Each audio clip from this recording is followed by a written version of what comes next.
Assalamualaikum warahmatullahi wabarakatuh. Selamat pagi semuanya. Di sini kami akan mempresentasikan materi mengenai gerak parabola.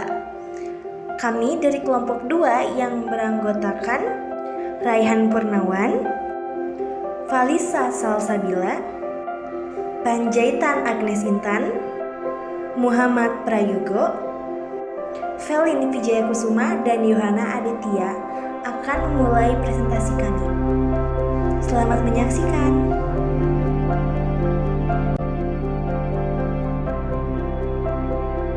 Gerak parabola merupakan suatu jenis gerakan benda yang pada awalnya diberi kecepatan awal lalu menempuh lintasan yang arahnya sepenuhnya dipengaruhi oleh gravitasi. Karena gerak parabola termasuk dalam pokok bahasan kinematika, maka pada pembahasan ini, gaya sebagai penyebab gerakan benda diabaikan. Demikian juga gaya gesekan udara yang menghambat gerak benda.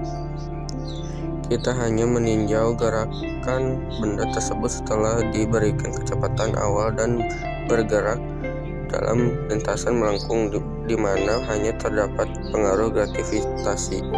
Gerak parabola disebut juga gerak peluru. Dinamakan gerak peluru karena mungkin jenis gerakan ini mirip gerakan peluru yang ditembakkan. Ciri-ciri gerak parabola. Yang pertama, lintasan benda berupa parabola. Yang kedua, geraknya di udara. Yang ketiga, memiliki kecepatan awal.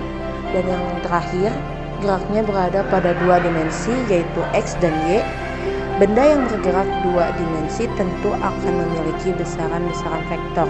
Begitu juga dengan gerak parabola. Dalam bab ini ada beberapa rumus yang perlu kita ketahui. Yang pertama ada kecepatan awal.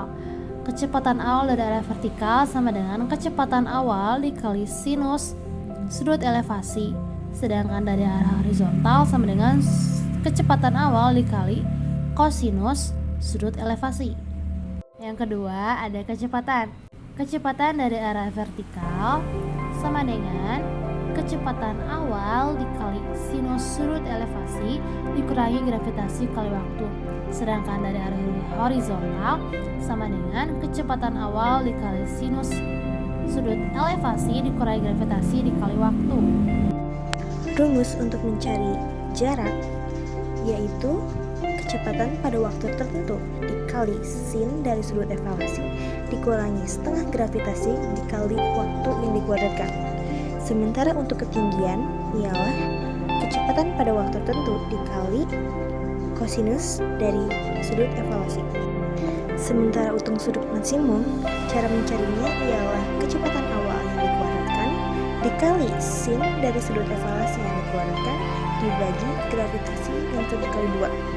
Dan untuk jarak maksimum, cara mencarinya ialah kecepatan awal yang sudah dikuadratkan dikali sin dari sudut evaluasi yang dikali 2 dibagi gravitasi. Contoh soal, jika bola basket dilempar dengan sudut elevasi 30 terhadap bidang horizontal dengan kecepatan 20 meter per sekon, berapakah besar kecepatan awal benda dalam arah sumbu X? Caranya adalah kecepatan awal jarak sama dengan kecepatan awal cos A. Kecepatan awal jarak sama dengan 20 cos 30 derajat. Kecepatan awal jarak 20 1/2 akar 3. Kecepatan awal jarak 10 akar 3 menit per sekon.